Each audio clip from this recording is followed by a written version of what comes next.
আজকে পাকিস্তানের এক লেফটেন্যান্ট কর্নেল, ওনার বাবা অলরেডি জানিয়ে দিয়েছে পাকিস্তান আর্মির কাছে, আমার ছেলে যুদ্ধের ময়দানে আছে, ওর যদি পেছনে গুলি লাগে তাহলে আমার বাড়িতে নিয়ে আসবেন না, ওর যদি সামনে গুলি লাগে আমার বাড়িতে নিয়ে আসবেন, আমার জায়গা ঠিক করা আছে, কবর দিয়ে দেবেন। ঠিক লাশ নিয়ে এসেছে আজকে। লাশ নিয়ে আসার পরে দেখে পেছনে একটা গুলিও লাগে নাই, সামনে গুলি লেগেছে 22টা। যাদের ইমান এই পর্যায়ে অলরেডি পৌঁছিয়ে গেছে তাদেরকে হারানো অত সম্ভব সহজ না। বাংলার মানুষেরা একটু খেয়াল করে দেখেন তো, আপনি কি আল্লাহর পক্ষ থেকে এখনো নিরাপত্তা পেয়েছেন? আপনার ইমান কি শিরিক মুক্ত? না। এখন যদি বলেন শিরিক কি, আপনি এই কথা আগে ক্লিয়ার করেন। কোরআন শরীফ থেকে আমি শিরিকের যে শ্রেণী বিন্যাস পেয়েছি, শিরিক বিল জাত, শিরিক বিল সিফাত, শিরিক বিল ইখতিয়ারা, শিরিক বিল হুকুক, 120 প্রকারে ভাবে সিরিয়াল করা আছে তাফসিরে। এক কথায় জবাব দিচ্ছি, সব বাদ দিয়ে দিলাম। আল্লাহ যেটা পারে ওইটা অন্য কেউ পারে, এই বিশ্বাস করার নাম শিরিক। কথা বোঝা গেছে না? আল্লাহ যেটা পারে ওইটা অন্য কেউ, বলেন বলেন। এই বাংলাদেশে বহু মানুষের মুসলমান নামের আগে মোহাম্মদ লেখে, নামের শেষে হোসাইন লেখে, কিন্তু মাঝখানের শব্দটা যাই হোক না কেন, ঈমান থাকার জন্য যেটা দরকার ওইটা তার ভেতরে পাওয়া যায় না। আল্লাহ নিজে জানিয়ে দিলেন যে আমি যেটা পারি ওটা অন্য কেউ পারে না। কেউ যদি মনে করে না যে অন্য কেউ পারে, সে আর মুসলমান নেই, সে মুশরিক। এবার বলেন তো, আইন দিতে পারে কে? এটাকে আমি বানিয়ে বলছি? আলা লাহুল খালকু ওয়াল আমরু, এ পৃথিবী বানিয়েছি আমি, এখানে সিদ্ধান্ত চলবে আমি আল্লাহর। সুতরাং এই জায়গায় যদি কেউ হাত দিয়ে বলে যে না আমরাও পারি, এই যে নারী কমিশন যে 318 পৃষ্ঠার রিপোর্ট দিয়েছে, আমি কোরআনটা পড়েছি, এখানে আমি কোরআনে কারিমের প্রায় 13টা আয়াতে ওরা ভুল ধরেছে, আর 26টা হাদিস ওরা অস্বীকার করেছে একেবারে ডাইরেক্ট। যেখানে কোরআনের একটা অক্ষর কেউ যদি অবিশ্বাস করে, সে অলরেডি বেঈমান হয়ে যায়। আর পুরোপুরি 13টা আয়াতই ওরা মানে না। তার ভেতরে যেটা বললাম এটা, আলা লাহুল খালাকু ওয়াল আমরু তাবারাকাল্লাহু রাব্বুল আলামিন। বলেন আল্লাহু আকবার।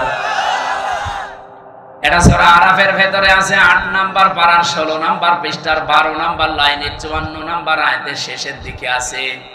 আল্লাহ পাক বলেন সৃষ্টি আমার, আইনও চলবে আমার। সুতরাং ওরা এখন নিজেরা জানাচ্ছে দেহ আমার, সিদ্ধান্ত আমার। কি করে হয় এটা? দেহ আপনার কে বলেছে আপনাকে? আমার এই যে 33 বছর এখন বয়স, আমি 92 সালে জন্ম নিয়েছি। বলেন তো 91 সালের আগে হামজা নামে আমি কিছু ছিলাম? বলেন কি ছিলাম? হালাতা আলাল ইনসানি হিনুম মিনাদ দাহরি লাম ইয়াকুন শাইআম মাযকুরা। রব্বুল আলামিন বলেন, আমার নামেই মনে করেন আল্লাহ আয়াতটা দিয়েছেন হামজা। 33 বছর এখন চলে তোমার, 34 বছর আগে তুমি তো উল্লেখ করার মতো কিছু ছিলে না। আমার নাম ছিল না, ঠিকানা ছিল না, পরিচয় ছিল না। কুষ্টিয়া জেলার সদর থানার হালসায় আমার বাড়ি, এটা ছিল। কারণ আমার মা বাবার বিয়েই হয়েছে 34 বছর আগে। ও নওগাঁবাসী যারা এই রিপোর্ট দিয়েছেন, এই আয়াত অনুযায়ী অলরেডি তারা আল্লাহর সাথে শিরিক করে মুশরিক হয়ে গেছে। তওবা যদি এরা না করে, আর এদের যদি কেউ সমর্থন জানায়, এদের জীবনেও ক্ষমতা হতো না। এদের পেছনে কোন রাঘব আর কাজ করছে। আপনি কি বাস্তবতা বোঝেন? ভারতে কোরআনের 26টা আয়াতের বিপক্ষে ওরা কেস দিয়েছে কোর্টে। ভারতে কলকাতার কোর্টে ওরা কেস দিয়েছে কোরআনের 26টা আয়াতের বিরুদ্ধে, যে এইগুলো দুনিয়ার কোরআন থেকে তুলে দেওয়া লাগবে। এর কিছুদিন পরেই দেখেন এখন অলরেডি নারী সংস্কারের নাম নিয়ে, কমিশনের নাম নিয়ে 13টা আয়াত এখন বাতিল করার আহ্বান জানাচ্ছে, যেগুলো চলবে না। কোরআনের 13টা আয়াত না বাংলাদেশে একজন মুসলমান যদি বেঁচে থাকে একটা অক্ষর আমরা তুলতে দেব না। এই বিষয়ে আপনারা একমত নেই?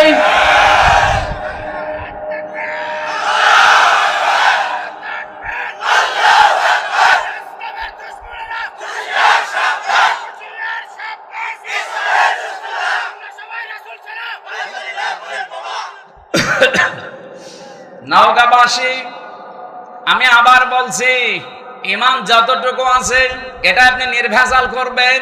আমি আবার বলছি, বারবার রিপিট করতাম না, নবীজিও মাঝে মাঝে গুরুত্বপূর্ণ কথা বলে 3 বার বলতেন, আর যেটার কোনো গুরুত্ব নেই তিনি জীবনে একবারও বলেননি। আমার যে দীর্ঘ একটা হাদিস পড়েছিলাম, এর ব্যাখ্যায় 7টা আছে, আমরা এর ভেতরে একটা পয়েন্ট এটা আছে, যদি তুমি এই পৃথিবীতে অনর্থক কথাবার্তা, অনর্থক কাজ থেকে নিজেকে বাঁচিয়ে রাখতে পারো, মহান আল্লাহ তোমার জন্য 2টা নিয়ামত বরাদ্দ করে দেবে। আমরা যাব সামনের দিকে। তাহলে এখান থেকে যে বলতে চাই, আল্লাহ যেটা পারে ওটা অন্য কেউ, আবার বলেন আল্লাহ যেটা পারে অন্য কেউ, সন্তান দিতে পারে শুধুমাত্র পীর সাহেব। কে? আপনাদের এই নওগাঁ জেলায় এই যে মান্দা, কয়েকদিন আগে এসেছিলাম, যে বাড়িতে বসলাম, ওই বাড়িওয়ালার 2টা ছেলে, আর একটা আছে পেটে 6 মাস, স্নান করে দেখছে ওইটাও ছেলে হবে। পানি নিয়ে এসে বলছে, হুজুর এমন পানি পড়বেন যেন এবার মেয়ে হয়। মনে হচ্ছে আমি ডাউনলোড করে নিয়ে এসেছি।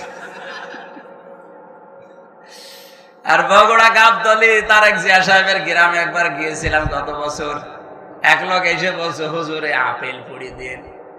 আমি সূরা ফাতিহা পড়ে ফু দিলাম, আমার কানের কাছে মুখ নিয়ে বলছে, এমন আপেল পড়বেন যেন এবার ছেলে হয়। কেন?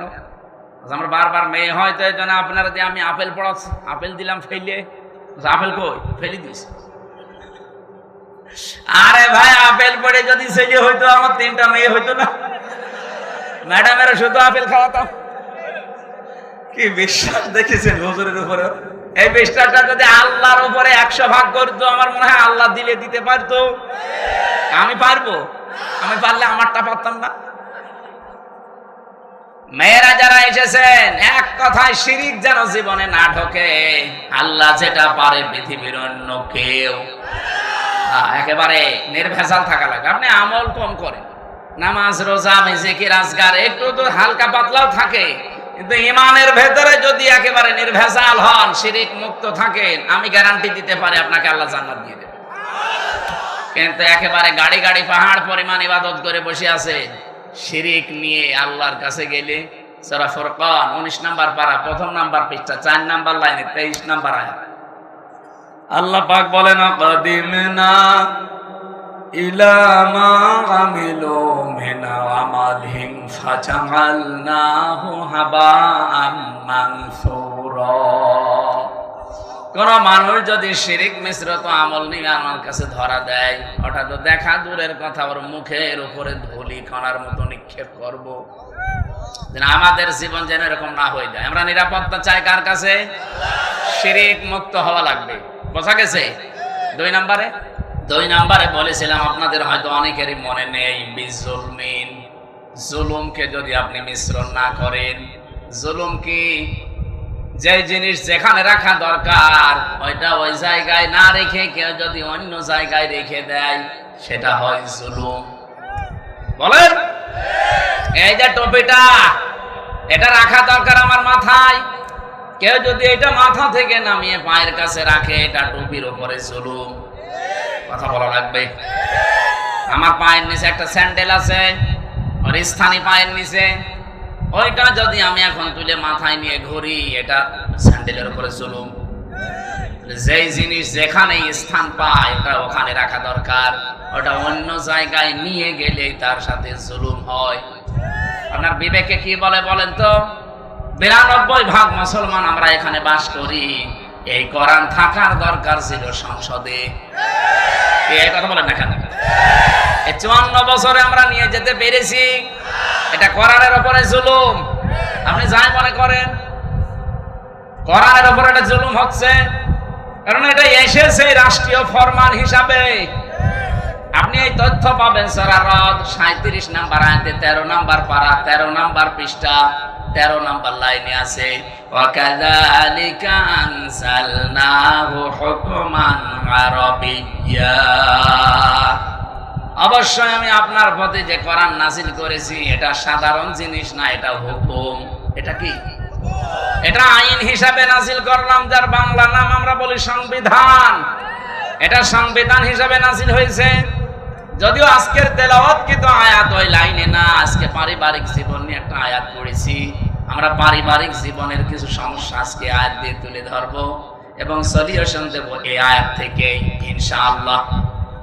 আমরা আজকের আয়াত থেকে যতটুকু বুঝলাম যে আমরা যদি আল্লাহর কাছ থেকে নিরাপত্তা পেতে চাই, কিছু কিছু পয়েন্ট আমাদের মানা লাগবে। 1 নম্বরে নিবার জীবনে কোনো দিন শিরিক যেন না থাকে, যদি থাকে আজকে থেকে তওবা করে ওটা বাদ দিন। 2 নম্বরে আমাদের জীবনে যেন জুলুম না থাকে। কি কথা বলেন না কেন? শব্দটা যদিও শুনতে ছোট মনে হচ্ছে, এত বড় মারাত্মক একটা শব্দ এই জুলুম। আমার আল্লাহ পাক আরশ পর্যন্ত কাঁপন ধরে জুলুম যদি কোনো জায়গায় দেখে। কোরআন শরীফে সূরা সূরা 25 নম্বর পারা 6 নম্বর পৃষ্ঠা 13 নম্বর লাইনের 42 নম্বর আয়াত একটু পড়বেন। আমি পড়লে আমার শরীরে কেমন যেন কম্পন ধরে। ইন্নামাস সাবিলু আলাল্লাযীনা ইয়াজলিমুনান নাস। আল্লাহ পাক বলেন আমি নিজে মামলা দেব, নিজে অভিযোগ দায়ের করব, নিজে কেস করব তাদের বিরুদ্ধে যারা মানুষ হয়ে মানুষের উপরে জুলুম করে। যারা ভিকটিম আছেন এখানে বলেন তো আয়াত অনুযায়ী বাংলাদেশে 15.5 বছরে আমরা অনেকেই বসে আছি যারা মানুষ হয়ে মানুষের উপরে জুলুম করেছে। এক কথা বলেন না কেন? বিনা কারণে বহু মানুষ এই দেশে জুলুমের শিকার হয়েছে। এখনো পর্যন্ত একজন বিনা কারণে জেল খাটতেছে, আজহার। আপনাদের পাশের বিভাগ রংপুরের মানুষ এটিএম আজহারুল ইসলাম।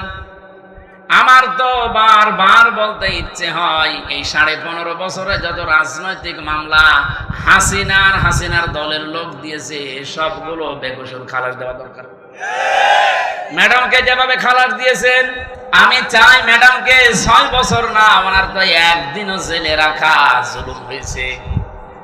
কারণ ওনার যে মামলা দিয়েছিলেন পুরাটা বানোয়াট। আপনি এতিমের মাল আত্মসাৎ করায় এই মামলা দিয়েছেন যে টাকার জন্য, ওই টাকা আরো 7 গুণ বৃদ্ধি হয়েছে। ওনারে আরো পুরস্কার দেওয়ার দরকার ছিল। কিন্তু যারা টাকা পাচার করেছে তাদের এখন আপনি কি করবেন বলেন? এই যে দরবেশ, ওর মাথার চুল থেকে পা পর্যন্ত পুরা সাদা, আমার মনে হয় ভেতরে বাইরে সবই সাদা। এক কথা বলছেন কেন? 36,000 কোটি টাকা চুরি করিস 7টা ব্যাংক থেকে। জীবনে আপনি কোনোদিন যদি গণনা করতে দেওয়া হয় আপনার হাত ব্যথা হয়ে যাবে, এক জীবনে গুণেও শেষ করতে পারবেন না। 36 কোটি টাকা না, 36,000 কোটি টাকা। একজনে যদি এত টাকা চুরি করে, ম্যাডাম খালেদার 2 কোটির জন্য যদি 6 বছর জেল হয়, এই লোকের জেল হওয়া দরকার কিয়ামত পর্যন্ত। আর হাসিনার ছোট বোন এ আল্লাহর ওলি, এরপর পারমাণবিক কেন্দ্র থেকে 76,000 কোটি টাকা শুধু একজন নিয়েছে, আর বাকিগুলো তো বাদই দিলাম। এ দেশটা যেভাবে ফোকলা করে ফেলেছেন, শান্তিতে তো নেই। এই যে বাইরে কয়েকদিন আগে সিঙ্গাপুরে ছিলাম, মালয়েশিয়া ছিলাম, এই শয়তানরা সব এখন যে সমস্ত দেশে থাকে ওখানে বানিয়েছে সাহেব পাড়া, কিন্তু থাকতে পারে না, থাকে সব হোটেলে। মালয়েশিয়া যে হোটেলে উঠলাম, সিঙ্গাপুরে যে হোটেলে উঠলাম, নিচে নেমে দেখি 2 জন চা খাচ্ছে। কি গো হুজুর, আমরা আগেই পালিয়েছি। পালালেন কেন? আপনার না 620টা বাড়ি, ওই যে চট্টগ্রামের ওইটার ভূমি মন্ত্রী ছিল, 620টা বাড়ি বানিয়েছে শয়তান। একটা বাড়িতেও থাকতে পারে না, এখন থাকে হোটেলে, তাও চুরি করে।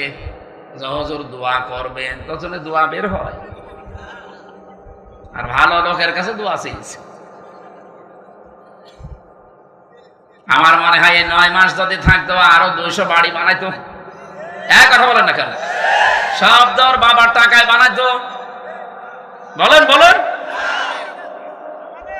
এই জুলুম যা করেছেন, জুলুমের এখন আল্লাহ নিজে শোধ নিচ্ছেন আপনাদের উপরে।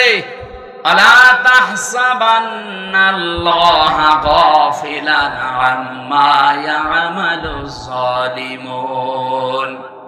সূরা ইব্রাহিমের 42 নম্বর আয়াতের প্রথম অংশে আছে 13 নম্বর পারা 19 নম্বর পৃষ্ঠা 12 নম্বর লাইনে আছে। আল্লাহ পাক বলেন, হে নবী, আপনি কি মনে করেন যে আমি জালেমদের কোনো খবর রাখি না? কে বলেছে? যে যেখানে যাররা পরিমাণ জুলুম করে দুনিয়ার কোনো কিছু খেয়াল না থাকলে আমার ওইটা খেয়াল থাকে। আমি আমার একেবারে নজরে রাখি। জুলুমটা দেখলে আমি আল্লাহ নিজে, কারণ মাজলুমের বরদুয়ার আমার মাঝে কোনো পর্দা নেই, হিসাব নেই। ও শুধু বলতে দেরি, পৌঁছাতে দেরি হয় না। হাদিসে কুদসি এটা, ইত্তাকি দাওয়াতাল মাজলুম ফাইন্নাহা লাইসা বাইনাহু ওয়া বাইনাল্লাহি হিজাব। হে পৃথিবীর মানুষেরা, মাজলুমের বরদুয়া থেকে বেঁচে থাকবা, কারণ মাজলুমের বরদুয়া আর আল্লাহর ভেতরে কোনো হিসাব পর্দা থাকে না। আমি রিমান্ডে আমার আগে ছাত্র দলের এক ভাইকে নিয়ে গেল। এই যে জুলুম আমি নিজে দেখেছি, রিমান্ডের নামে যে টর্চার করেছিল এই শয়তানগুলো আমাদের উপরে, এটা আমি বসতে পারি না কেন? 11 ঘন্টা আমারে টাঙিয়ে রেখেছে চোখ বেঁধে মাজায় দড়ি দিয়ে। এরপর থেকে আমার এই মাজাও ব্যথা, পিঠেও ব্যথা। বসতে গেলে শক্ত জিনিসে বসলে 10 মিনিটের ভেতর ব্যথা শুরু হয়। আমার আগে ওনার পাশের রুম থেকে সেল থেকে নিয়ে গেল, চোখ বেঁধে কালো কাপড় দিয়ে, পেছনে ডান্ডা বেড়ি, হাত হ্যান্ডকাপ লাগিয়ে ডান্ডা বেড়ি দিয়ে আস্তে আস্তে টেনে নিয়ে যাচ্ছে। ভালো মানুষ নিয়ে গেল। আসার সময় দেখি ও মা ও বাবা বলে চিল্লাচ্ছে। আসার পরে দেখি এইগুলো একটাও নখ নেই, সব সাদা লাগছে। সাদা এমনি হয়নি, এই হাত এভাবে চেয়ারের সাথে বেঁধে দেয়। আমারে দেখিয়েছিল ওই যে নখ যেগুলো দিয়ে তোলে, আমারে বলছে হুজুর আমরা এটা দিয়ে নখ তুলি। হাতের সাথে ক্লিপ লাগিয়ে দেয়, গলার সাথে একটা বেল্ট লাগিয়ে দেয় চেয়ারে, আপনি নড়তে পারবেন না। শুধু একটা মাত্র টিপ দেবে, 1 মিনিটে আপনি 120 বার ঘুরবেন। এমন সিস্টেম করা আছে, ওই মেশিনটা শুধু হাতে আর পায়ের সাথে লাগাবে। এগুলো জেলা থানা শহরে না, এগুলো পাওয়া যায় বিভাগীয় শহরে, এবং বিশেষ করে কাউন্টার টেররিজমে ডিবি অফিসের নিচতলায় মাটির নিচে যে ঘর আছে, আপনার বিশ্বাস যদি এখন মনে হয় নেই, এগুলো আমি নিজে দেখেছি রিমান্ডে থাকাকালীন। একটা শুধু টিপ মারে, এক টিপে আপনার নখ যতগুলো আছে সব খসে চলে আসে। আরে ভাই, নখ খসে গেলে ছেড়ে দে না, ওর উপর আবার লবণ ছিটিয়ে দেয়। ছাত্র দলের ওই ভাইয়ের এই যে নখগুলো যে সাদা সাদা এমনি না, নখ তুলে নেওয়ার পরে উপরে মোল্লা সল্ট সাদা ধবধবে লবণ ওটা ছিটিয়ে দিয়েছে, তখন সাদা লাগছে। এই জন্যই তো এরকম চিৎকার মারছিল। আমার যে অফিসার নিয়েছিল সঞ্জয় দত্ত হিন্দু, এ বেটা বলছিল আমি নিজে শিবিরের যে সাবেক কেন্দ্রীয় সভাপতি দেলাওয়ার, এই ঠাকুরগাঁও বাড়ি, ওরে আমরা ফুটবলের মতো লাথিয়েছি। ওর হাতের পায়ের নখ সব তুলে নিয়েছে। এই যে জুলুম গুলো যারা করেছিলেন, আমার জুলুম করে একটা টার্গেট নিয়ে। আমি আয়াতের তাফসিরে একটা ঘটনা পড়েছি, সাদ্দাত বাদশাহ, এর নাম শুনেননি? এই লোকটা, তার স্বপ্ন সাদ ছিল আমি দুনিয়ায় জান্নাত বানিয়ে নিজে উদ্বোধন করব, কিন্তু তার এই পেছনে আমি পড়ে দেখেছি তাফসিরে তাবারির ভেতরে আছে, আল্লাহ তার এই স্বপ্ন সাদ পূরণ করতে দেয়নি শুধু একটা মহিলার বর দেওয়ার কারণে। ওই জামানার নবী যিনি ছিলেন হযরত হুদ আলাইহিস সালাম, তার কাছে জিজ্ঞাসা করে করেও জান্নাত বানিয়েছিল যে তোমার আল্লাহর বানানো জান্নাত আমার লাগবে না, আমি নিজে বানাবো। এখান থেকে একটা শিক্ষা আমি নিয়ে এসেছি, ভালো করে খেয়াল করবেন। 20 বছর ধরে ও জান্নাত বানাচ্ছে, 22,000 শ্রমিক কাজে লাগিয়েছে। এলাকায় যত স্বর্ণ রূপা পাওয়া যায় সব নিয়ে আসতেছে বিভিন্ন জায়গা থেকে, পেয়াদাদেরকে পাঠিয়ে দেয়, যাও যেখানে যা সোনা রূপা পাও নিয়ে আসো, আমার জান্নাত বানাতে হবে। একটা মহিলা বিধবা, তার মা বাবা নেই, ইতিম, বিয়ে হওয়ার কয়েকদিন পরে স্বামী মারা গেছে, তার কাছে স্বামীর দেওয়া 1 টুকরা স্বর্ণ ছিল। ও যে বলছে ওটা দেওয়া লাগবে, বাদশার স্বপ্ন পূরণ করতে হবে। মেয়েটা বলেছে আমার এই শেষ সম্বল এটা নেবেন না। বারবার নিষেধ করার পরও শোনে নাই। না, বাদশার স্বপ্ন সাদ এ পূরণ করাই লাগবে। জোর করে যখন কেড়ে নিতে গেছে, মেয়েটা মাটির ভেতরে গড়াগড়ি দিয়ে কেঁদেছিল। তাফসিরে ফিজিল কি তাবারির মুফাসসির লিখেছেন, ওই দিন সঙ্গে সঙ্গে মেয়েটা বর্দ দিয়েছে, এই মাজলুম অবস্থায় আল্লাহ আমার জীবনের শেষ সম্বলটুকু যে কেড়ে নিল, তাকে তুমি স্বপ্ন পূরণ করতে দিও না। এ দোয়াটা কবুল হয়ে গেছে। এই লোকটা জান্নাত যেদিন উদ্বোধন হবে, এত সিকিউরিটি দেওয়া, একটা পিপিলিকা আসার মতো কায়দা নিয়ে এত সিকিউরিটি দেওয়া, হঠাৎ জান্নাতের মেন গেটে যাওয়ার পরে দেখে একটা ফকির বসা। জিজ্ঞাসা করছে এখানে আসলে কি করে? ফকির ওখান থেকে বলে, বাদশাহ ঘোড়ার পিঠ থেকে একটু কানটা কাট করেন, আমার কিছু কথা আছে। বলে পরে না, এখনই বলবো। এখনই বলবো মানে কে তুমি? এত গরমে কথা বলো। উপর থেকে যখন মাথাটা নিচের দিকে একটু দেওয়ার সিস্টেম ছিল, কান যেহেতু দিয়েছে, কানের কাছে মুখ নিয়ে বলে, আমি দুনিয়ার সাধারণ ফকির না, আমি ফেরেশতা আজরাইল।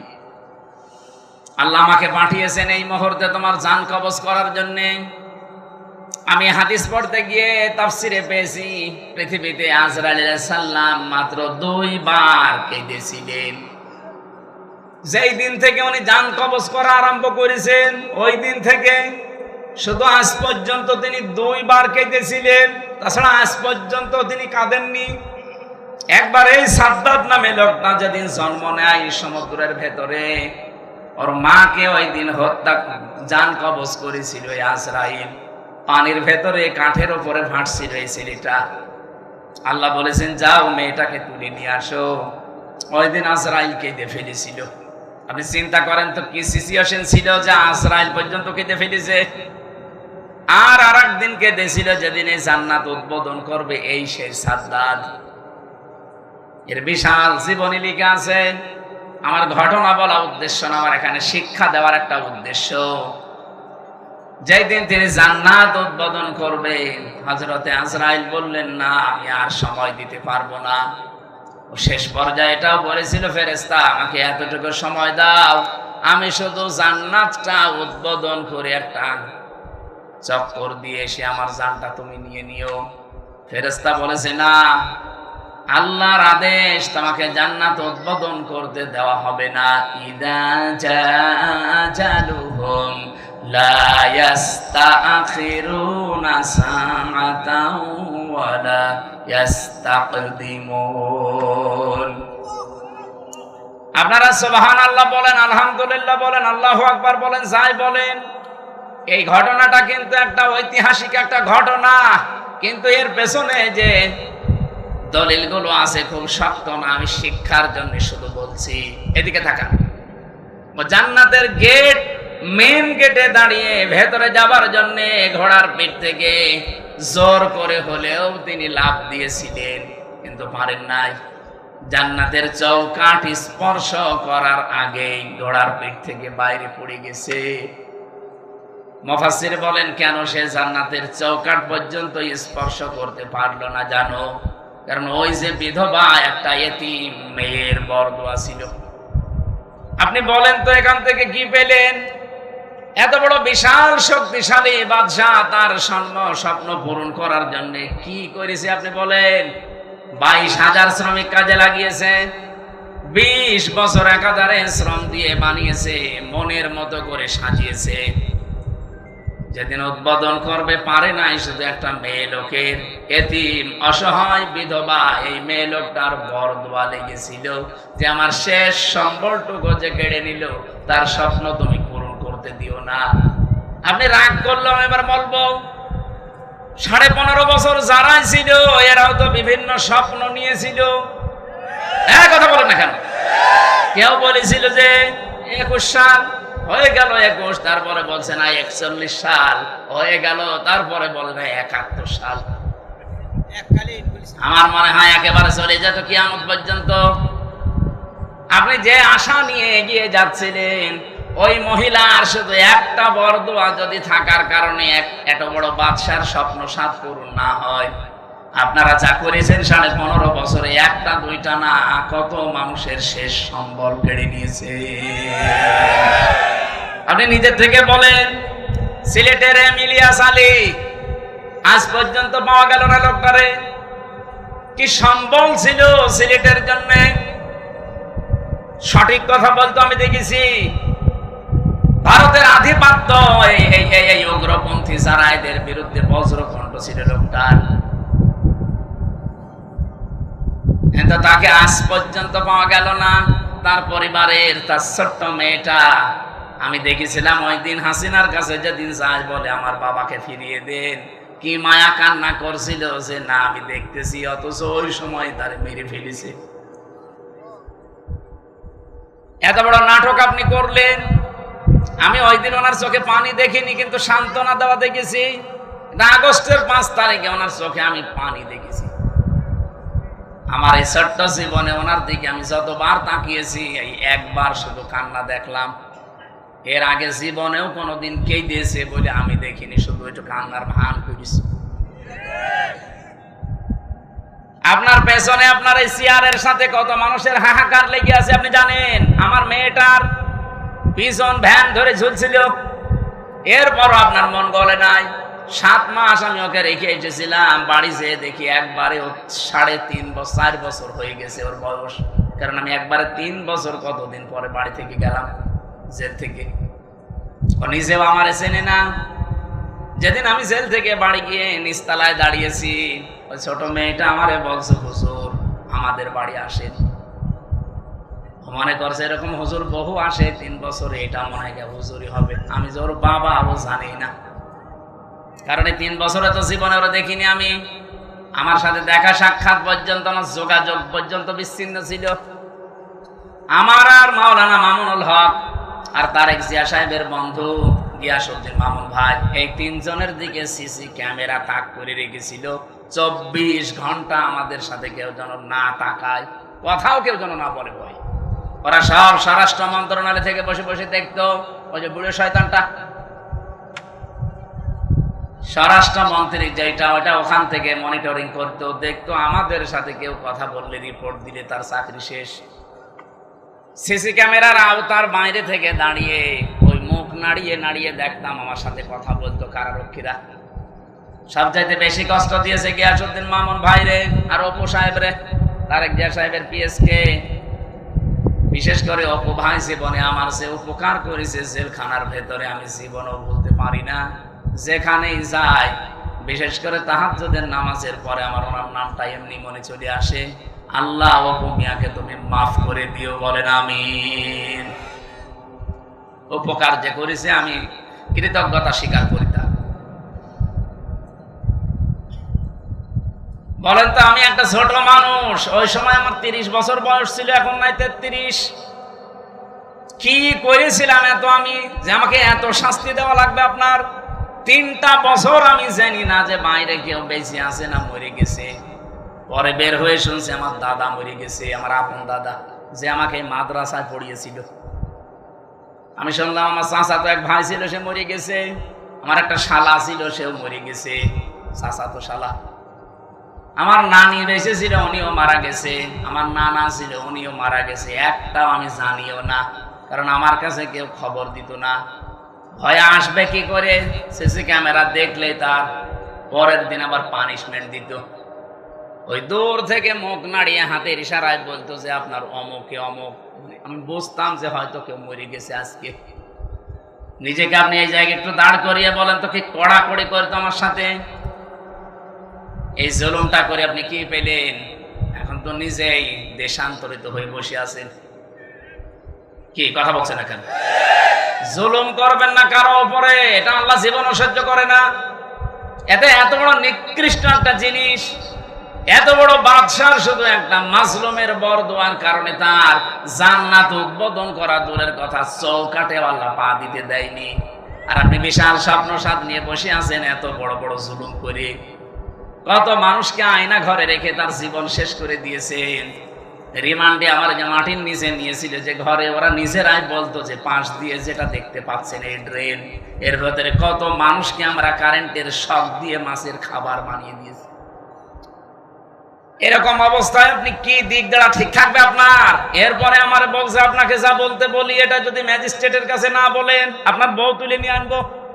আপনি কত বড় ইমানদার যে এই সময় ঠিক থাকতে পারবেন বলেন? এই শেষ পর্যায়ে 10 দিন একাধারে অত্যাচার করার পর আমার মাথার চুল থেকে পায়ের তালু পর্যন্ত 1 ইঞ্চি জায়গা বাকি নেই যেখানে টর্চার করে নাই। শেষ পর্যন্ত আমার সহ্যের বাইরে চলে যাওয়ার পরে বললাম যা বলবেন বলেন, আর কি করবেন। যে বলছে আপনার বউ তুলে নিয়ে আনবো, তখন আর কিছু বলা যায়? কারণ ওদের তো চরিত্র নেই, তাই তুলে নিয়ে আসবে। বারবার চিন্তা হচ্ছিল বাচ্চাটার বয়স কেবল 7 মাস, এই অবস্থায় তুলে নিয়ে আসলে তো বাচ্চাটাও নিয়ে আসবে। আর যেখানে আমারে রাখে এত বড় বড় মশায় আমারে কামড় দেয়, ওরা আসলে এমনি মশার কামড়ে মরে যাবে। এই জন্য বললাম যে যান স্যার, যা ভাল লাগে করেন, আপনারা যা বলতে বলেন আমি বলবো। সব জামাত ইসলামের বিরুদ্ধে, শিবিরের বিরুদ্ধে। আর আমি আকিস গ্রুপে চাকরি করতাম, আকিস গ্রুপের বিরুদ্ধে এই কথাগুলো লিখে নিয়েছে, অথচ একটা কথাও আমার না। ওরা 10টা পয়েন্ট লিখে আমার সই করে বলছে হুজুর সই করেন আপনারা ছেড়ে দেব। তখন আমি 164 বুঝতাম না, সই করে দিলাম ম্যাজিস্ট্রেটের সামনে। পরে শুনছি ওইটা আমার জবানবন্দি, ওরা লিখে নিয়েছে এই যে কায়দা কৌশল করে প্রতারণা করে। আল্লাহর বিচার আছে। 10 দিন পরে আমি যে জেলে যেয়ে দেখি ওই ম্যাজিস্ট্রেট যেটা আমার সই করেছিল প্রতারণা করে মিথ্যা বলে, ও দেখি জেলখানায়। কি গো হুজুর, আমার বউ আমারে মামলা দিয়েছে। ঠিক করেছে, যৌতুকের মামলা দিয়েছে। এই জুলুম গুলো যারা করেছিলেন, এই জুলুমের কারণে আল্লাহ রাব্বুল আলামিন জালেমদের স্বপ্ন সাধ পূরণ করতে দেয় না। যে যত বড় বড় আশা নিয়ে রেখেছিলেন, একটা আশাও কিন্তু জালেমদের পূরণ হয়নি। আর সামনে যদি কেউ জুলুম করে তার আশাও পূরণ হবে না। আল্লাহর গ্যারান্টি কয়েক জায়গায় পেয়েছি আমি। এটা 1 নম্বরে পেয়েছি সূরা ইব্রাহিমের ভেতরে, 2 নম্বরে সূরা শুরার ভেতরে, 3 নম্বরে সূরা আনামের ভেতরে। যারা জুলুম করে আমার আল্লাহ তাদের সেদ কেটে দেয়, ওদের স্বপ্ন সাত পর্যন্ত আর যেতে পারে না। কোরআনে কারীম জানিয়েছে, সূরা আলে ইমরানের ভেতরে আছে, ইন্নামা নুমলি লাহুম লিয়াজদাদু ইসমা ওয়া লাহুম আযাবুম মুহিন। অবশ্যই মানুষের পাপ যখন সীমা ছাড়িয়ে যায়, সীমা লঙ্ঘন করে ফেলে লোকটা, তখন ওই লোকটার জন্য অপমানজনক শাস্তি আল্লাহ রেডি করে রাখে। নওগাঁবাসী, আমাদের জীবনে যেন এরকম কিছু সামনে না আসে। চেয়ারে কারা আসবেন আমরা জানি না, যারা আসবেন তারা যেন নিজের ওপরে, পরিবারের ওপরে, সমাজের ওপরে, রাষ্ট্রের ওপরে, জনগণের ওপরে জুলুম করবেন না। এক কথা বলেন না কেন? বারবার বলছি, আহ্বান জানিয়ে, এটা রেকর্ড হচ্ছে, সারা দেশ চলছে। যারা আসবে জুলুম করবেন না। 15 বছরের শিকড় যদি কেটে ফেলতে পারে আল্লাহ, 5 বছর যদি জুলুম করেন না, 5 বছর পরে আপনার বাড়ি ঘরও কিন্তু এই জালেমদের মতো শ্মশান হয়ে যাবে।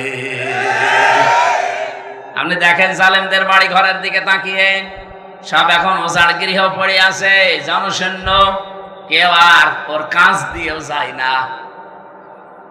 সেটা আমি কিশোরগঞ্জ থেকে আসার সময় ড্রাইভারকে বললাম এই বাড়ির সামনে একটু দাঁড়ান, ওখানে উপরে লেখা দেখছি, ওই সাইনবোর্ডটা আছে কেন্দ্রীয় কার্যালয়, জেলা কার্যালয়। আমি নাম নিলাম না, বললাম এখানে দাঁড়ান তো একটু দেখি। ভেতরে একটু তাকিয়ে দেখি 4-5 জন পোশাক করছে, কেউ এদিকে কেউ এদিকে কেউ এদিকে, মনে আছে জামাত বদ্ধ টয়লেট চলছে। আগস্টের 5 তারিখের আগে এই বাড়িটা কত জমজমাট ছিল, এই অফিসটা। এক কথা বলছেন এখানে, ওর পাশে নাকি টর্চার সেলও বানিয়ে রেখেছিল। ওদের বিরুদ্ধে কেউ গেলে তাকে টর্চার পর্যন্ত করতে ওই জায়গায়। অথচ আজ নীরব হয়ে পড়ে আছে, এখন পায়খানা হয়ে গেছে। আজকে আসার সময় কে যেন বলছিল কেন্দ্রীয় কার্যালয় যেটা ওই জালেমদের, ওইটাও নাকি এখন টয়লেট হয়ে গেছে। ওটা এখন নাকি জেনার কারখানা। রাতের বেলা গিয়ে নারী পুরুষ ওখানে নাকি অনেকে জেনা করে, বলেন নাউজুবিল্লাহ। কোরআনে কারিমে আছে কোন জায়গায় যদি জুলুম হয় ওই জায়গা পর্যন্ত আল্লাহ অভিশপ্ত করে দেয়। এই জন্য আমরা আবার বলছি ভাই, জীবনে আর যাই করেন যেন জুলুম করবেন না। আল্লাহ রাব্বুল আলামিন এই পৃথিবীতে যত জায়গায় জুলুম করা নিষেধ করেছেন তার অন্যতম এখানে একটা জায়গা আছে। সূরা আলে ইমরানের 14 নম্বর আয়াত রাব্বুল আলামিন বলেন, এদিকে তাকিয়ে থাকবেন, প্রথমে 7টা জিনিসের নাম পাবেন, এরপরে 3টা জিনিস আমার আল্লাহ পুরস্কার ঘোষণা দিয়েছেন। এই পুরস্কার পাওয়ার জন্য আমার আল্লাহ 7টা গুণ আমাদেরকে অর্জন করার আহ্বান জানিয়েছেন। এই 14, 15, 16, 17 এই নাম্বার আয়াতগুলো থেকে এখন আমি তাফসীর করছি। সূরা আলে ইমরান, যুজ্জিনা লিন-নাসি হুব্বুশ শাহাওয়াতি মিনান নিসাই ওয়াল বানিন। আল্লাহ পাক বলেন, আমি শোষণ করে দিয়েছি, আকর্ষণীয় করে দিয়েছি, আমি লোভনীয় বস্তু বানিয়ে দিয়েছি, আসক্তি তৈরি করে দিয়েছি এই পৃথিবীতে 7টা জিনিসের উপরে। তার 1 নম্বরে নারী। 1 নাম্বার কি? এই জন্য দুনিয়ায় এই জায়গায় খুব সেনসিটিভ থাকা লাগবে। মেয়েদের প্রতি আকর্ষণ, মেয়েদের প্রতি আসক্তি, তাদের প্রতি ভালোবাসা, লোভ, চিত্রাকর্ষণ এগুলো আল্লাহ বানিয়ে দিয়েছেন। এই জায়গাতে খুব সেনসিটিভ থাকা লাগবে আমাদের। বিশেষ করে এখন যে তথ্য প্রযুক্তির যুগ চলছে, মোবাইলে যারা কথা বলেন বিভিন্ন জায়গায়, ইমোতে বলেন, হোয়াটসঅ্যাপে বলেন, মেসেঞ্জারে বলেন, আর যাই বলেন না কেন খুব সাবধানে কথা বলবেন, কারণ আপনার প্রতিটা কথা কিন্তু রেকর্ড করা হচ্ছে। এই কথা বলছেন, আপনি হয়তো টের পাচ্ছেন না যে না এটা আমার কে ধরবে মানে আমি রিমান্ডে আমারে শুনিয়েছিল, কোথায় আমার ম্যাডামের সাথে আমার মায়ের সাথে সাতক্ষীরা থেকে একজন কল দিয়ে কি বলেছে ওটা দেখি রিমান্ডে 2য় দিন আমারে শোনায়। কি গো, ওদের কাছে এমন উন্নত মেশিন ওরা ইসরায়েল থেকে নিয়ে এসেছিল, ওরা যারা ট্র্যাক করে তারা একেবারে নারী নক্ষত্র পর্যন্ত বের করে। আপনি একটা মিথ্যা কথা বলবেন, জীবনেও ছাড় পাবেন না, ও পরের দিন আবার ওটা দেখাবে। এই যে যারা পরকীয়া প্রেমী আছেন, নিজের স্ত্রী বাদ দিয়ে অন্যের সাথে যাদের লাইন আছে, আপনি দেখবেন যদি ব্রেকআপ হয়ে যায়, ওই মহিলা যদি ওইটা রেকর্ড করে রাখে, তারপরে আপনার দেশে চলাফেরা করা, সংসারে তখন অশান্তির শেষ থাকবে না। এরকম কোন লাইনে কেউ আছেন কিনা? যদি থাকেন একটু হাত তুলে দেখান, আল্লাহ আপনাকে দেখি। হ্যাঁ ছেলে, খুব আরাম লাগছে তো।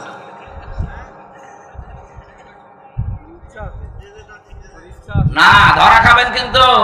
দেখলেন না টাকলা মোরাদ মাত্র 6 মিনিট 5 সেকেন্ডের অডিও কল, তাও ফাঁস হয়ে গেছে। ওর মন্ত্রিত্ব শেষ, ওর এমপিগিরি শেষ, দল থেকে বাদ। আর কি অপমান! অত 6 মিনিট 5 সেকেন্ড না, এরকম হাজার হাজার মিনিট আমাদের এখন রেকর্ড হয়ে আছে। আমাদের এগুলো যদি আমার আল্লাহ ফাঁস করে দেয় কি হবে আপনি টের পাচ্ছেন। পৃথিবীতে আমি আসক্তি তৈরি করে দিয়েছি যেহেতু মেয়েদের প্রতি, এজন্য এই জায়গায় আমাদের আদি পিতা হযরত আদম আলাইহিস সালামও কিন্তু দুর্বল হয়ে গিয়েছিলেন। এখানে নিষিদ্ধ জিনিসের প্রতি আকর্ষণ, এটা সেই জন্মগতভাবে আমরা পেয়েছি সৃষ্টির প্রথম দিন থেকে। আমাদের এই জায়গায় আমাদের পরীক্ষার বিষয়। এখন থেকে একেবারে দৃঢ় সিদ্ধান্ত নিয়ে রাখবেন যেগুলো জায়েজ। আমি আসার সময় শুনছিলাম মাওলানা মনে হয় 14 জন মহিলার নাম বলছিলেন যাদের সাথে দেখা করা আপনার জায়েজ আছে।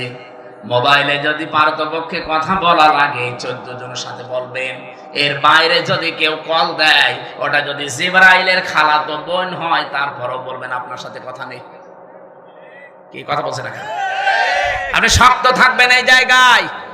মেয়েরা যারা এসেছেন এই জায়গায় আপনারাও নিজেদেরকে খুব, একজন আলেম সেই দিন দেখলাম কুমিল্লায় বাড়ি, উনি বলছিলেন নিজের স্ত্রীকে কেউ যদি ভিডিও মোবাইল কিনে দেয়, এই যে Android set, screen touch mobile, এটাই নিজের স্ত্রীকে কিনে দেওয়া আর পরপুরুষকে ঘরে ঢুকিয়ে দেওয়া একই কথা।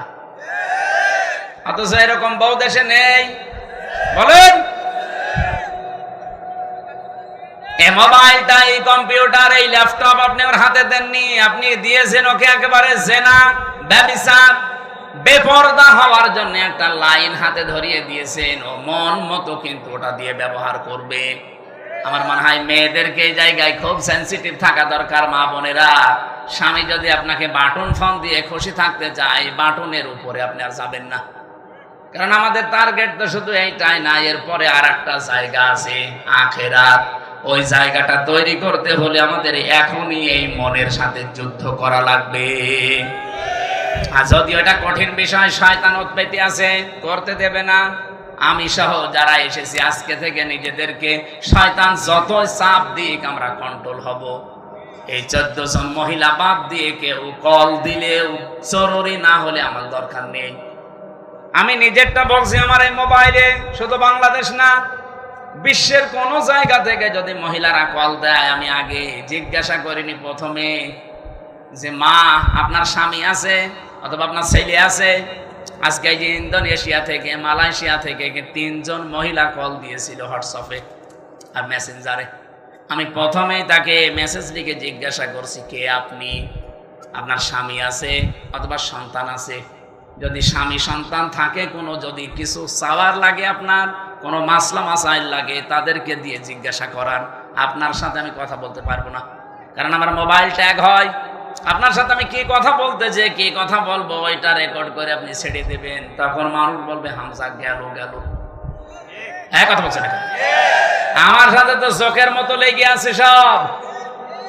আর খুব জরুরি যদি নাছড়বান্দা হয়, মেসেজ দেয় যে না আমার খুব দরকার, ওই আমার পাশে যে মাওলানা হুসাইন আহমেদ থাকে ওর কাছে বলি যে তুমি বলো যে আমি হামজা বলছি, যা বলার বল।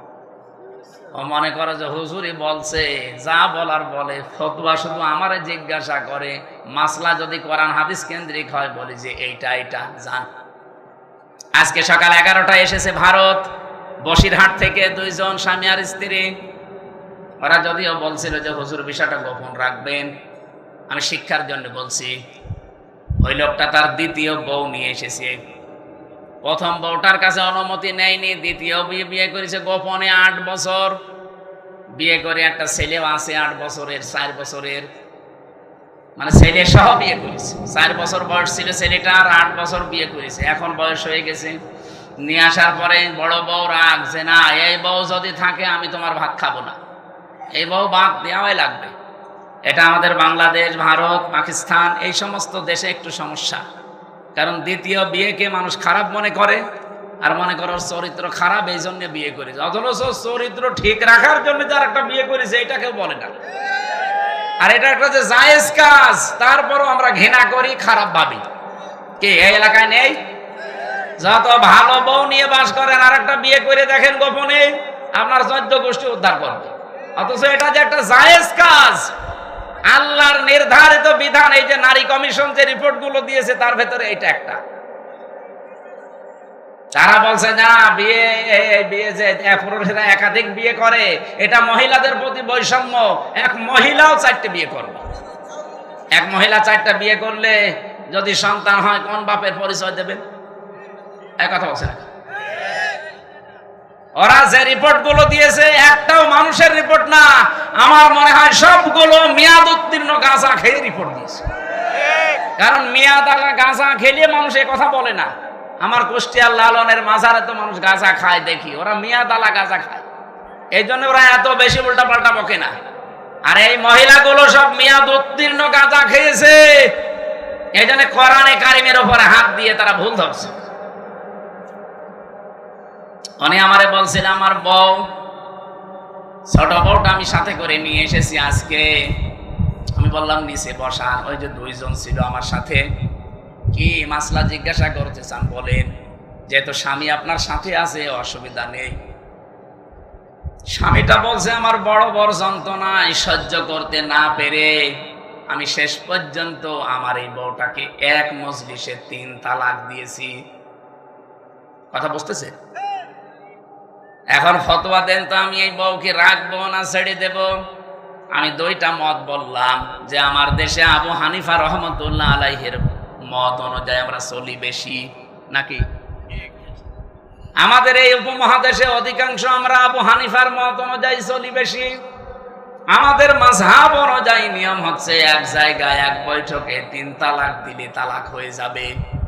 এখনো যে 3টা ইমাম আছে, অন্যান্য আরো আলেমদের মত আছে, সে মত আমি নিজেও মানি না, কিন্তু আমি ওই মতগুলো শ্রদ্ধা করি। এই জিনিসটা আমাদের নেই, এই জন্য ইসলাম আজ পিছিয়ে যাচ্ছে। আমি আলেমদেরকে বলছি, আপনি অন্যের একটা মত মানেন না, ঠিক আছে, কিন্তু তার মত এটা শ্রদ্ধা করা লাগবে। ইমাম আবু হানিফা রহমতুল্লাহ আলাইহির সাথে অন্যান্য ইমামদের মত একেবারে পুরা উল্টা।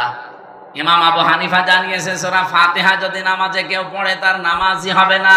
ইমাম শাফি বলছে, ইমাম শাফি রহমতুল্লাহ আলাইহি বলেন, নামাজের ভেতরে যদি কেউ সূরা ফাতিহা না পড়ে তার নামাজই হবে না। এটা পুরা উল্টা না? বলেন বলেন। একজন বলছে হবেই না, আর একজন বলছে না পড়লে হবে না। পুরা উল্টা। কিন্তু তারা মতটা শ্রদ্ধা করতো। কোনোদিন আপনি তাদের ভেতরে কোনো বিদ্বেষ, হিংসা, অহংকার, মানি না এ কথা ছিল না। উনি বলতো এটা আমার মত, মানলে মানেন, না হলে ওনার মতটা আমি শ্রদ্ধা করি, কিন্তু আমি ওইটা মানি না। আমি আল্লাহর ওই বান্দা বসিরহাট থেকে যারা এসেছিল আজকে, বললাম যে ভাই আপনি মুসলমান, আপনারা তো বিপদে আছেন ভারতে। বলছে হ্যাঁ খুব বিপদে আছি। আপনার এই বউটাকে এখন 2টা মত আছে, আপনি যে মত অনুসরণ করে চলেন ওইটা মেনে চলেন। আমাদের মাযহাব অনুযায়ী এই নিয়মটা যে আপনার বউ যেহেতু তালাক হয়ে গেছে, অন্য আরেকজনের সাথে বিয়ে দেবেন। সে সংসার করার পরে ইচ্ছা করে ছেড়ে দেবে, তালাক দিয়ে দেবে। 3 মাস 10 দিন পরে আপনি তারপরে বিয়ে করে ফেলবেন, এটা একটা নিয়ম।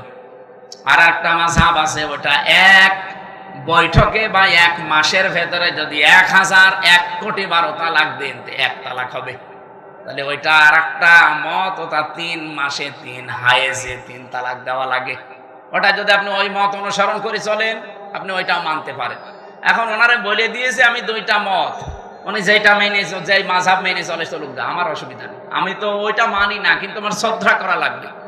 আজ আমরা এই দেশে যারা বিভিন্ন ভাবে ইসলাম কায়েমের চেষ্টা করছি, এই যে যারা জামাত ইসলাম করে, তারা কথা শুনতে শুনতে 54 বছর পর্যন্ত আমরা দেখছি তাদের বিরুদ্ধে একটা মিথ্যা তহমত দেওয়া আছে যে এরা মওদুদীর অনুসরণ করে চলে। মওদুদী কি কোনো ফেকার ইমাম ছিলেন? বলেন বলেন। তাকে আমরা অনুসরণ করছি কি কি কোন বসে? তিনি দার্শনিক ছিলেন, তিনি রাষ্ট্র চিন্তা করতেন, রাষ্ট্র নিয়ে, তিনি অর্থনীতি নিয়ে চিন্তা করতেন। এই যে ইসলামী ব্যাংকের যে থিওরি তিনি দিয়েছেন, সুদ মুক্ত ভাবেও যে ব্যাংকিং ব্যবস্থা চালানো যায়, এই যে জমি জায়গা যারা চাষ করে খান, এখান থেকে যে সুদ থেকে বাঁচা যায়। যারা এই যে 1 লাখ টাকা আমি এই ভাইরে দিলাম, 1 বিঘা জমি নিলাম, যতদিন আমি চাষ করে খাবো ততদিন জমি ফেরত দেওয়া লাগবে না। যখন টাকা ফেরত দেব তখন জমি ফেরত নিয়ে নেব। এটার নাম কি? এই যে বন্ধক। এটা জায়েজ আছে, অথচ এলাকায় বহু মানুষ মনে হয় আপনারা করেন না? না, এটা যদি জায়েজ করতেই হয় তাহলে কয়েকটা পদ্ধতি মানা লাগবে, নয়তো আপনার মায়ের সাথে জেনা করার গুনাহ হবে। যতদিন এই ভাইয়ের জমি আমি চাষ করে খাবো ততদিন এই যে সরকারকে টাকা দেওয়া লাগে, খাজনা। 1 বিঘা জমিতে কয় টাকা ভাই? হ্যাঁ, 75 টাকা আমার মনে হয়, 250 হয়ে গেছে। আমি আর তো দেওয়া লাগে না, আমার বাপ দেয়, আমি জানিও না। যাই হোক, 250 যদি হয়, প্রতি বছরে বছরে এই সরকারের টাকাটা যে চাষ করে খাচ্ছে সে দেবে। আর যখন আমি ওনার টাকা ফেরত দেব, জমি নিয়ে নেব, তখন কমপক্ষে 1 লাখ যদি হয় তাহলে 8 থেকে 10,000 টাকা কম নেওয়া লাগবে। হুজুর এটাই লস হয়ে যায়। হ্যাঁ ভাই, লস হোক লাভ হোক আপনার দেখার দরকার কি? লাভ লসের মালিক কি আপনি না আল্লাহ? তো উনি যখন বিধান দিচ্ছে, দেখবে উনি 1 লাখ গরু বিক্রি না করে বাজার থেকে চলে আসতেছে, ডাকাতে ধরেছে, বলছে বাবাজি আমার ধরে করবেন কি? আমি গরু বিক্রি করতে পারিনি, বেশি দাম হয়নি, এই জন্য। মুখের উপরে 2 থাপ্পড় দিয়ে বলছে বেটা বেয়াদব, বিক্রি করলি না মানে টাকা তো নেব আমরা, দাম কম হোক বেশি হোক তো দরকার কি? লাভ লসের মালিক কি আপনি? কে? তো উনি যে নিয়মটা দিচ্ছে এইটা মানে আশা করছে এখন থেকে এই সিস্টেম মেনে চলবেন। আর একটা নিয়ম আছে, এই যে খেয়ে দেয়ে শোধ, জমি দিলাম, এটা কি বলে, কন্ট্রাক্ট, এটা জায়েজ আছে। আর একটা নিয়ম আছে 3 নাম্বার, আমি ওনারা 1 বিঘা জমি দিলাম, প্রতি বছরে বছরে উনি 2 মণ ধান বা 10,000 টাকা আমারে দিয়ে দেবে 1 বছরে, এটা জায়েজ আছে। কারণ 1 বছরে 1 বিঘা জমি থেকে অন্তত 10,000 টাকা উপায় করা কোনো ব্যাপার না। এই এলাকায় তো আরো বেশি হওয়ার কথা, 3-4 বার লস হয়। ও, জিনিসপত্রের দাম কমে গেছে এই জন্য, তাহলে টাকাও কমিয়ে নেবেন। যদি দাম কমে যায় এভাবে, তাহলে টাকাও কমিয়ে দেবেন। আমার ভাইরা, আমি যে কথা বোঝাচ্ছিলাম, সাজ্জেদ আবুল আলা মওদুদী রহমাতুল্লাহ আলাইহি, ওনার কাছ থেকে একটা থিওরি হয়তো জামাত ইসলাম নিয়েছে যে রাষ্ট্রে গণতান্ত্রিক পদ্ধতিতে ইসলাম কায়েম করা যায়। পদ্ধতিটা ভুল হতে পারে, সেখান থেকে একটা জিনিস শুধু ওনারা নিয়েছে। অন্যান্য যারা ইসলামী দলে আছে প্রত্যেকে এক একজনের কাছে থিওরি গুলো তারা নিয়েছে যে আমাদের সবার মূল তো এক থাকা দরকার, যে আমি অন্যের মত মানি না, কিন্তু তার মতটাকে শ্রদ্ধা করা লাগবে। এই জিনিস যতদিন বাংলাদেশের মানুষের ভেতরে না আসবে, এই দেশের দিন কায়েম হওয়া সম্ভব না। এই ছোটখাটো বিষয় নিয়ে মত পার্থক্য তৈরি হয়ে যাবে। এই জন্যে মানুষ যে এক জায়গায় হবে কি নিয়ে কি দিয়ে, সেই কথা সূরা আলে ইমরানের 64 নম্বর আয়াতে আল্লাহ ঘোষণা দিয়েছে, কুল তাআলা কুল ইয়া আহলাল কিতাবি তাআলাউ ইলা কালিমাতিন সাওয়াইন বাইনানা ওয়া বাইনাকুম আল্লা না'বুদা ইল্লাল্লাহ। আমার ওইদিকে বিষয় না, আমি একটা টাচ দিলাম। মেয়েদেরকে আল্লাহ যেহেতু আকর্ষণীয় করে বানিয়েছে, লোভনীয়, এর প্রতি একটা আসক্তি বানিয়ে দিয়েছে, এই জন্য আমাদের এই জায়গায় খুব সেনসিটিভ থাকা লাগবে, সতর্ক থাকা লাগবে এদের বিষয়ে। মেয়ে লোককে আমার আল্লাহ পরীক্ষার সবচাইতে বড় বস্তু বানিয়েছে। শয়তান এদেরকে জাল হিসাবে ব্যবহার করে রাস্তায় নিয়ে আসে। এই জন্য মেয়ে লোক যখন বাড়ি থেকে বাইরে আসবে, সাজগোজ করে পারফিউম দিয়ে সেন্ট মেখে বাইরে আসা মেয়ে লোকের জন্য জায়েজ নেই, হারাম। বলেন নাউজুবিল্লাহ। সম্মানিত মা বোনেরা, আপনার সাজগোজ, সেন্ট, পারফিউম এগুলো ব্যবহার করার জন্য আপনার উপযুক্ত জায়গা আপনার স্বামীর বেড। এই বিছানা শুধু বাইরে আপনি এগুলো করতে পারবেন না, যেহেতু আপনাকে শয়তানের জাল হিসাবে শয়তান ব্যবহার করবে। নবীজি জানিয়েছেন, আমরা আজকে থেকে সতর্ক হয়ে যাব এই জায়গা থেকে, যে আমরা কোনো দিন যেন নিজের মেয়েকে, বউকে, নিজের ফুফুকে, মাকে, শাশুড়িকে, খালাকে বেপরদা করে রাস্তাঘাটে ছেড়ে না দেয়। ইয়াতের তাফসিরে লিখেছে, একজন মহিলা যদি বেপরদায় চলার কারণে জাহান্নামী হয়ে যায়, কমপক্ষে 4 জন পুরুষ সাথে করে নিয়ে যাবে। বলেন নাউজুবিল্লাহ। 1 নম্বরে তার বাবাকে ধরবে, বলবে গার্জিয়ান ছেলে তুমি আমাকে কন্ট্রোল করোনি। 2 নম্বরে তার বড় ভাইকে ধরবে। 3 নম্বরে তার ছেলে বড় স্বামীকে ধরবে। 4 নম্বরে তার বড় ছেলেকে ধরবে। অনগাবাসী একটু নিজের দিকে তাকিয়ে বলেন, হয় আপনি কারো বাবা হবেন, নাই কারো বড় ভাই হবেন, নাই কারো স্বামী হবেন, নাই কারো ছেলে হবেন। পর্দার এই বিষয়টা যদি হাসিয়ে খেলিয়ে যেন উড়িয়ে দেন যে আর কি, এতটুকু কি না, এটার জন্য যদি মহিলা তাজ্জুস হয়ে জাহান্নামে যায়, 4 জন নিয়ে গেলে আমরা যে কোনো একজনের ভেতরে পড়ে যাচ্ছি। আল্লাহ আমাদের হেফাজত করুন। মেয়েদেরকে যে মর্যাদা, সম্মান পর্দার মাধ্যমে দিয়েছেন, আল্লাহ এটা বজায় রাখার তৌফিক দান করুন। বলেন আমিন।